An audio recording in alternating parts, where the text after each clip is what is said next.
Алтын Орда дәврен күтәрү Кырымда ул бер сенсация уже.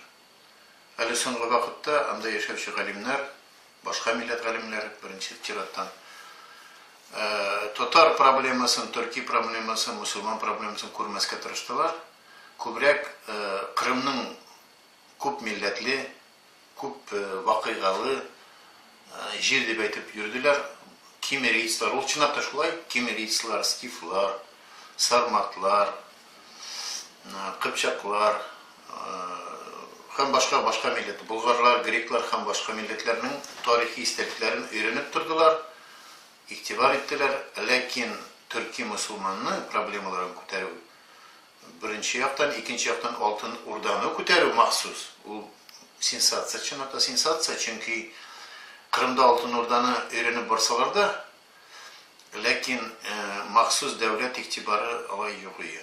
Кырымда берничә җирдә Алтын Урда дәврендәге һәйкәлләр сакланган. Беренчедән әйтергә кирәк, Иске Кырым шәһәре, Солхат диләр инде. Хәзер Иске Кырым ул. Ул инде менә 13нче гасырда ул исем калган. Иске Кырым дигән ул Кырым ярым утравына да биргән. Ул исемне Кырым дигән шәһәр Алтын Урданың Ногай килгәч, Кырымга Ногай 13нче гасырның 2нче яртысында шул җирләрдә инде безнең төрки татар халкы нигезләнә, чынлап та нигезләнә, милләт булып Алтын Урда дәврендә бер Алтын Урда татарларының бер төркеме дип инде Кырымдагы махсус. Алар Алтын Урданың сәясәтендә, икътисадында, мәдәниятендә бик күп файда китерәләр вакытында. Менә кирәк, Кырым улысы, шуның башкаласы беренче булып менә Иске Кырым була. Анда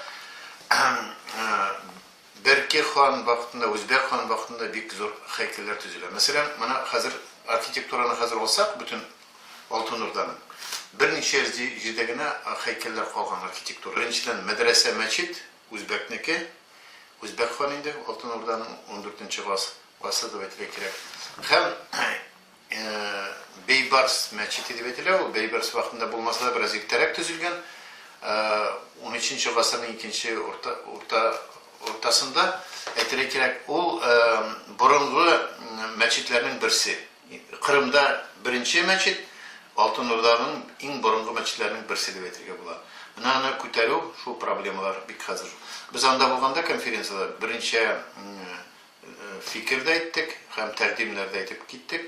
Беренчедән Кырымда табигать һәм тарихи һәйкәлләрне берләштереп бер геопарк төзергә Кырымныкы һәм анда өйрәнергә кирәк махсус дип архитектура һәйкәлләре, археология һәйкәлләре, эпиграфикага игътибар итәргә һәм башка. Менә Кырым ярым утравында ул берничә җирдә, мәсәлән, берничә зонаны алырга әйтәк. Беренче зонаны әйтик, көнчыгыш ягында бу Феодосиядә булган, Генуэз Кафа дигән шәһәре, Судакта булган, анда борынгы генуэзларның каласы һәм шуның янында Алтын Урданың махсус шәһәре. Менә башкалар шикелле, алар һәрберсе төзелгән Алтын Урда дәврендә. Икенче яктан көнбатышка китсәк, анда Бакчасарай шәһәре, ул Алтын Урда вакытында булган шәһәр булып, ләкин Кырым ханлыгы дәврендә башкалар әйләнә. Һәм аның янында ерак түгел грек шәһәре Херсонес һәм Феодосия. Феодосиядә анда татар да, Византия да, төркләрнең дә һәм башка дәврләрнең башка культураларының һәйкәлләре сакланган. Аларны менә берләштереп геопарк дип әйтергә, җир парк инде. Анда табигый зона бик көчле, матур таулар, урманнар һәм башка һәйкәлләр. Икенче яктан тарихи һәйкәлләр. Аларны берләштереп менә һәр күтәрү проблемасы. Менә 13нче елда анда казу эшләре алып барырга уйлыйлар Кырым шәһәрендә һәм әкренләп аны музейлаштыру, торгызу дип әйтергә була, реставрация үткәреп. Хәзер инде ул менә Үзбәк мәчет мәдрәсәсе халыкка тапшырылган, һәм Кырым татарларын мәчет итеп анда намаз укып йөриләр. Беренчедә әйтергә кирәк, менә Алтын Урда проблемалар, алар бөтен җирдә бер. Менә махсус әйтеп киткәндә, мәсәлән, архитектура һәйкәлләре Алтын Урданың берничә җирдә генә сакланган. Беренче Хорезм, хәзерге Төркменстанда.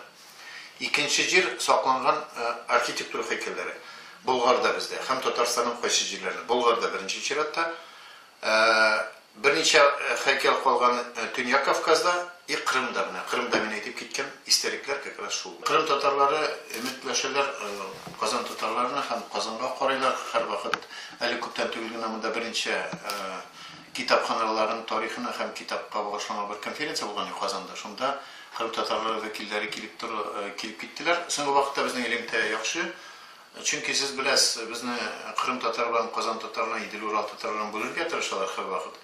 Но мин болай дип әйтәм инде хәзерге реаль ситуацияны карап, без бер халык, ике милләт дип әйтергә була, бүлеп тормыйм. Бер күлмәкнең ике якасы дип әйтсәм, ул дөрес тә булыр. Чөнки Кырым татарларының алар бездән ераграк территорияльне яшәсәләр дә, борынгы элемтәләр югалмаган, тел, дин. Ләкин безнең инде язмышлар башкача киткән, аларның Кырымда, без Идел Урал буенда, шуның өчен безнең үзгәрешләр бар. Безнең инде үзгәрешләр бар, үзенчәлекләр бар, шуның өчен әйтергә була, бер милләт, бер халыкның ике милләте дип. Ул дөрес булыр.